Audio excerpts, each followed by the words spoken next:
Good morning दोस्तों, मैं सुरेश, आपका हमारे YouTube चैनल में स्वागत है। दोस्तों, संविधान और राज्य व्यवस्था के तहत ये हमारा दूसरा लेक्चर है।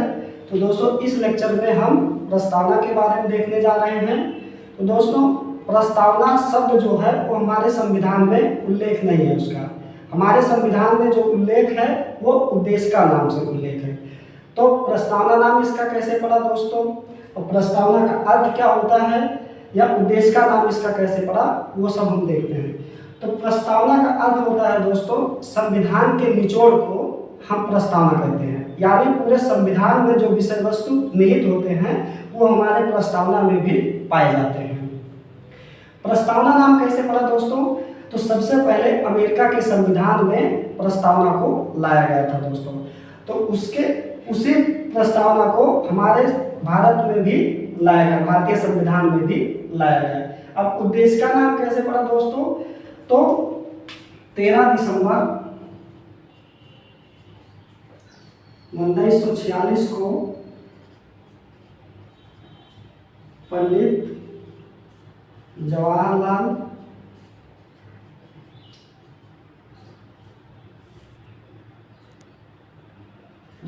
नेहरू द्वारा संविधान सभा में उद्देश्य प्रस्ताव को पेश किया गया दोस्तों। वो उद्देश्य प्रस्ताव जो था 22 जनवरी 1947 को संविधान सभा के द्वारा उसको स्वीकार कर लिया गया। उसी उद्देश्य प्रस्ताव के स्वीकार हो जाने के बाद उसका नाम उद्देश्य का पड़ा दोस्तों। तो ये प्रस्तावना जो है वो हमारा व्यवहारिक नाम है, और जबकि जो हमारे संविधान में लिखा जाता है वो उद्देश्य का नाम लिखा जाता है। तो दोस्तों, अब हम देखते हैं कि प्रस्तावना में मुख्य बातें क्या क्या हैं, वो हम देखते हैं।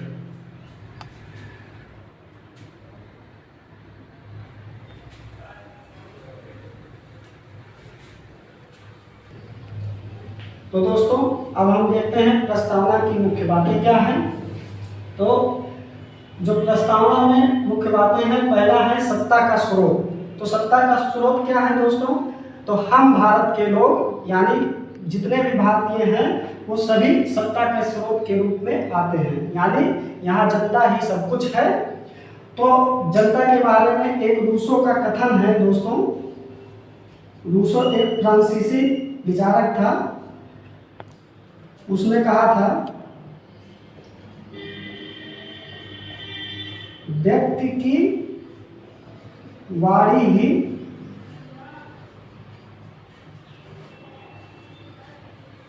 ईश्वर की वाणी है।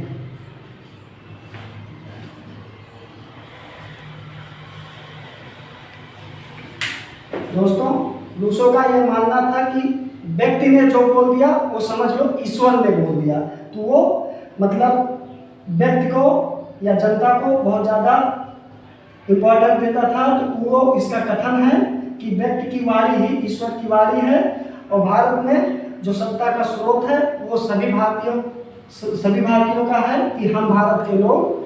ठीक है। अब दूसरा आता है कि सत्ता का स्वरूप क्या है दोस्तों, तो सत्ता का स्वरूप है संपूर्ण प्रभुत्व संपन्न। इसका क्या मतलब है दोस्तों, संपूर्ण प्रभुत्व संपन्न का मतलब है कि आंतरिक एवं बाह्य मामलों में हम पूरी तरीके से स्वतंत्र हो, हमें किसी विदेशी शक्तियों का हमारे ऊपर नियंत्रण न हो। जैसे आंतरिक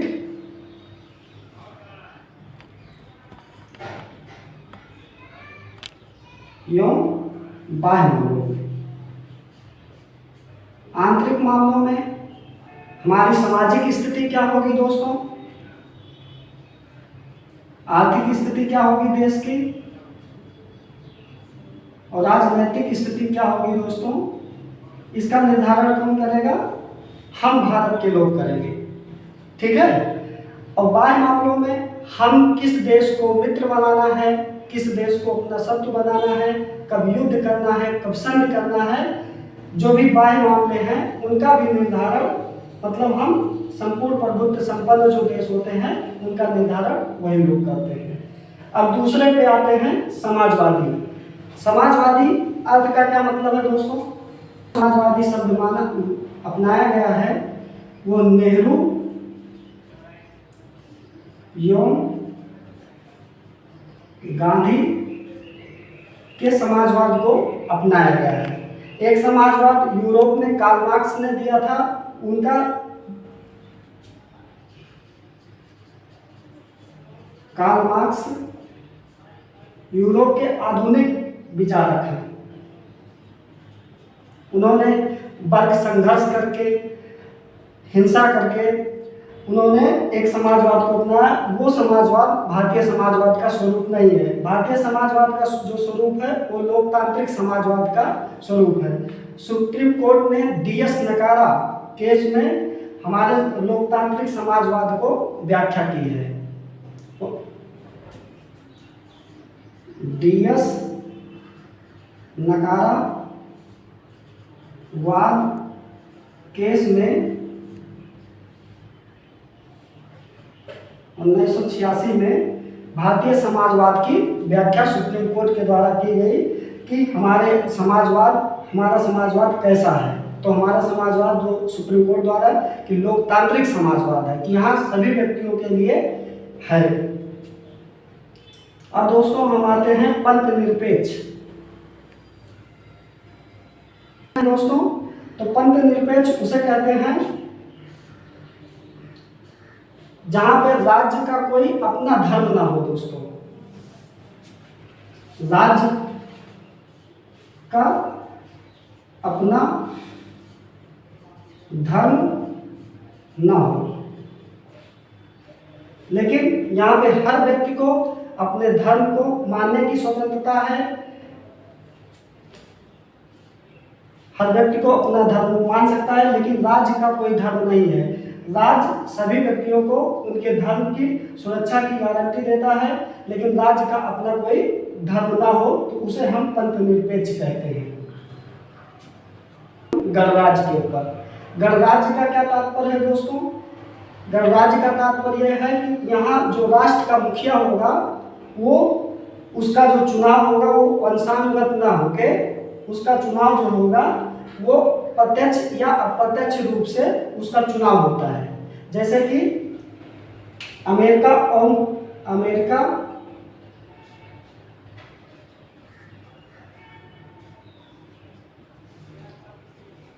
और फ्रांस में यहाँ भी राष्ट्र का जो मुखिया होता है उसका चुनाव प्रत्यक्ष या अप्रत्यक्ष रूप से जनता के द्वारा किया जाता है। उसी की भारत में भी यहाँ के जो मुखिया होते हैं, राज्य के मुखिया का चुनाव भी अप्रत्यक्ष रूप से जो हमारे राष्ट्रपति होते हैं उनका चुनाव होता है। जबकि वही ब्रिटेन में वहाँ का जो मुखिया होता है राज्य का, उनका भी वो वंशानुगत रूप से चुने जाते हैं। उद्देश्य का तात्पर्य समझते हैं। सत्ता के उद्देश्य का तात्पर्य यह है दोस्तों कि न्याय, सभी व्यक्तियों को न्याय मिले। न्याय कैसा होना चाहिए? सामाजिक न्याय हो, आर्थिक न्याय हो, राजनीतिक न्याय हो। स्वतंत्रता कैसी होनी चाहिए? तो सभी व्यक्ति को स्वतंत्रता भी मिलनी चाहिए, तभी हमारे सत्ता का उद्देश्य पूरा होगा। तो स्वतंत्रता में 5 तरीकों की स्वतंत्रता की बात की गई है। विचार, इसमें जो है सामाजिक, आर्थिक एवं राजनैतिक। सामाजिक न्याय का अर्थ है दोस्तों कि हमें पूरे समाज में किसी से ऊंच नीच की भावना नहीं रखनी है। आर्थिक न्याय का मतलब हम किसी को गरीबी अमीरी से मतलब तुलना नहीं करेंगे। राजनीतिक न्याय, सभी व्यक्तियों को यहाँ पे राजनीतिक अधिकार दिए गए हैं कि सभी लोग चुनाव लड़ सकते हैं, सभी मतदान कर सकते हैं। और स्वतंत्रता जो होती है दोस्तों वो 5 तरीके से दी गई।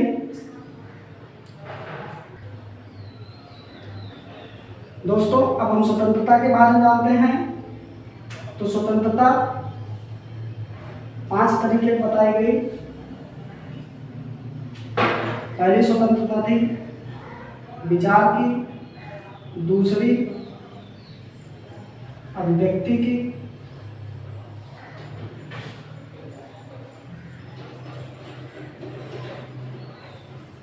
विश्वास, धर्म एवं उपासना की स्वतंत्रता। तो दोस्तों, सत्ता के उद्देश्य में हम स्वतंत्रता को देख रहे हैं। तो हमारे देश में 5 तरीके की स्वतंत्रता के बारे में उल्लेख किया गया। विचार की स्वतंत्रता, हम अपने विचार को जायज कर सकते हैं। अब व्यक्ति की स्वतंत्रता है, विश्वास की स्वतंत्रता है, धर्म की और उपासना की। उसके बाद हम आते हैं समता पे।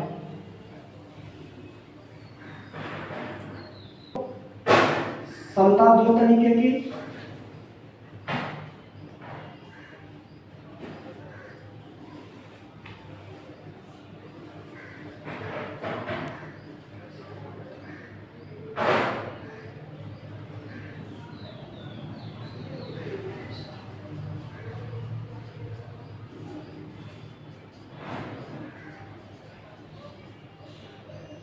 अवसर की समानता होगी और प्रतिष्ठा की भी समानता होगी।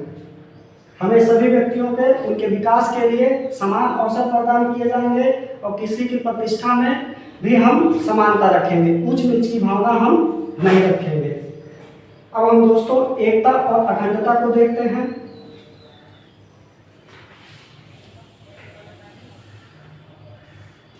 एकता जो है दोस्तों, वह एक मनोवैज्ञानिक संकल्पना है, जबकि अखंडता जो है वह एक भौगोलिक संकल्पना है। तो एकता का संकल्पना यह है, मनोवैज्ञानिक संकल्पना, कि हम भारत में जितने भी लोग हैं मिलजुल के रहें, सभी भारतीय एक हैं और सभी धर्म को भी मानने की स्वतंत्रता है, सभी धर्म एक साथ मिलकर रह सकते हैं, क्योंकि भारत कई विविधताओं वाला देश है। यहाँ पे सभी धर्म और सभी जातियों के लोग रहते हैं। यह एक मनोवैज्ञानिक संकल्पना है।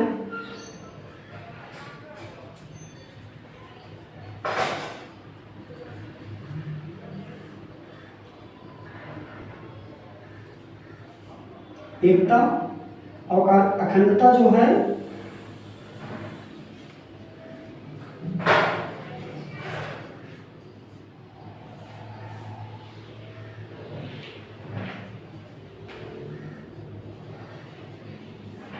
इसमें सभी व्यक्तियों को एक साथ रहने के लिए बताया गया है। और अखंडता में कि हमारे भारत का कोई भी भूभाग मतलब भारत से अलग नहीं हो सकता है, सभी भूभाग भारत में सम्मिलित रहेंगे। और व्यक्ति की गरिमा में, अब दोस्तों हम व्यक्ति की गरिमा को देखते हैं।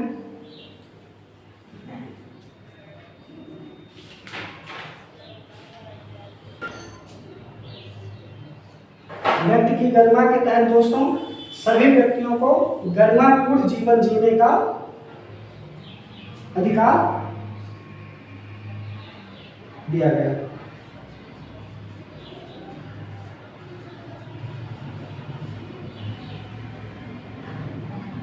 ठीक है, गरिमापूर्ण तरीके से वो अपना विकास कर सके। वो व्यक्ति की गरिमा में बंधुत्व में आएगा दोस्तों,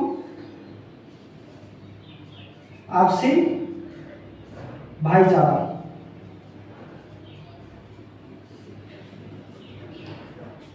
दोस्तों ये प्रस्तावना की मुख्य बातें थी। अब प्रस्तावना में 2 चीजें और बचती हैं।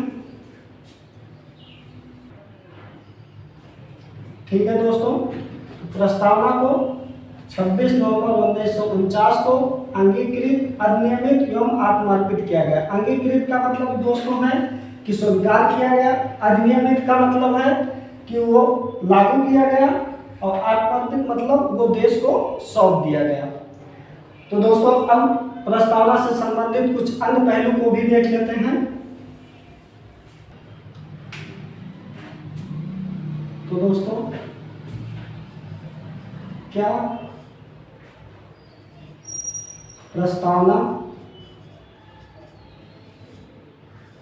संविधान का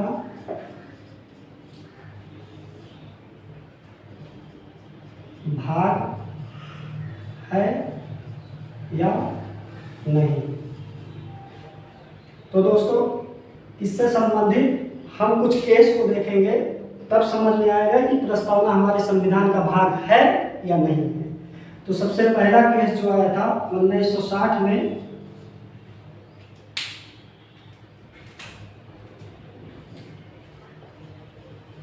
बेरुवारी केस 1960 में आया। तो दोस्तों इस केस में सुप्रीम कोर्ट ने संविधान प्रस्तावना को संविधान का भाग नहीं माना, यानी कि संविधान का भाग इस केस के द्वारा नहीं माना गया।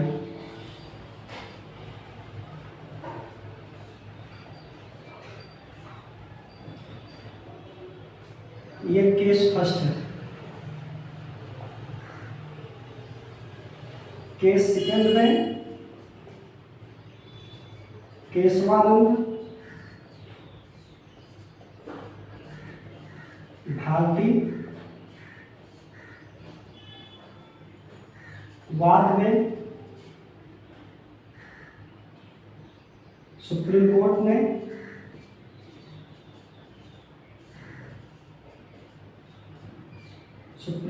ने यह 1973 में आया दोस्तों। 1973 में प्रस्तावना को संविधान का भाग मान लिया गया और साथ ही साथ ये भी बोला गया कि प्रस्तावना में संशोधन भी किया जा सकता है दोस्तों। तो उसी के तहत 1942वें संविधान संशोधन के द्वारा यहाँ पे भाग मान लिया गया, भाग माना गया। साथ ही साथ यह भी बोला गया कि प्रस्तावना में हम संशोधन भी कर सकते हैं, लेकिन अगर मूल ढांचे का कोई सिद्धांत है तो उसमें संशोधन नहीं कर सकते हैं। तो 42वें संविधान संशोधन 1976 के द्वारा प्रस्तावना में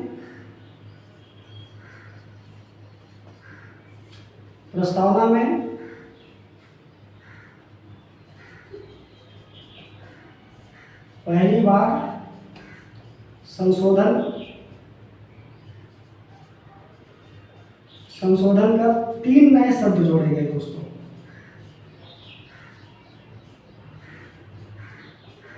शब्द जोड़े गए।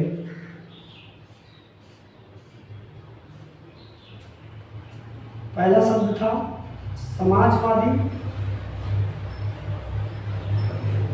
दूसरा पंथ निरपेक्ष,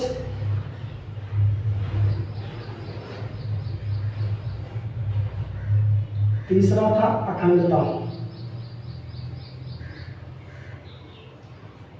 तो दोस्तों प्रस्तावना संविधान का भाग है या नहीं है, तो जो 1960 में बेरुवारी केस आया तो उसमें यह माना गया कि प्रस्तावना संविधान का भाग नहीं है। 1973 में दूसरे केस में केशवानंद भारती केस में सुप्रीम कोर्ट ने यह माना कि प्रस्तावना संविधान का भाग है और न सिर्फ भाग है, इसमें संशोधन भी किया जा सकता है। तो 1976 में 22वें संविधान संशोधन के द्वारा 3 नए शब्द जोड़े गए, समाजवादी, पंथ निरपेक्ष और अखंडता। तो दोस्तों प्रस्तावना के महत्वपूर्ण कुछ तथ्य हैं, उनको भी हम जान लेते हैं। तो प्रस्तावना में दोस्तों अभी तक सिर्फ एक बार संशोधन हुआ है 22वें संविधान संशोधन के द्वारा, जो हमने आपको पहले बता चुका है। उसके तहत 3 शब्द जोड़े गए थे, समाजवादी, पंथ निरपेक्ष और अखंडता शब्द। और दूसरा जो प्रस्तावना की भाषा ली गई है दोस्तों, वो हमारी ऑस्ट्रेलिया से ली गई है, ठीक है। और प्रस्तावना को नींव कहाँ से किया गया, तो वो अमेरिका से किया गया था, यूएसए से। और तीसरा पॉइंट जो हम देख रहे हैं, संविधान निर्माता का सबसे ज़्यादा जो प्रतिबिंब मतलब वो प्रस्तावना में दिखाई देता है दोस्तों। ये यूपीएससी ये क्वेश्चन पूछ चुका है। पंडित ठाकुर दास भार्गव ने संविधान की प्रस्तावना को संविधान की आत्मा कहा है। पंडित ठाकुर दास भार्गव ने प्रस्तावना को संविधान की आत्मा कहा है। तो दोस्तों एन पालकीवाला ने संविधान का परिचय पत्र प्रस्तावना को कहा है। तो एक बार संशोधन हुआ है दोस्तों। भाषा कहाँ से ली गई है, ऑस्ट्रेलिया से। सबसे ज्यादा प्रतिबिंब कहाँ दिखाई देता है, संविधान निर्माता का प्रस्तावना में दिखाई देता है दोस्तों। और पंडित ठाकुर दास भार्गव ने प्रस्तावना को संविधान की आत्मा कहा है। तो दोस्तों प्रस्तावना चैप्टर हमारा यही समाप्त होता है। अब हम नेक्स्ट वीडियो कर लेंगे।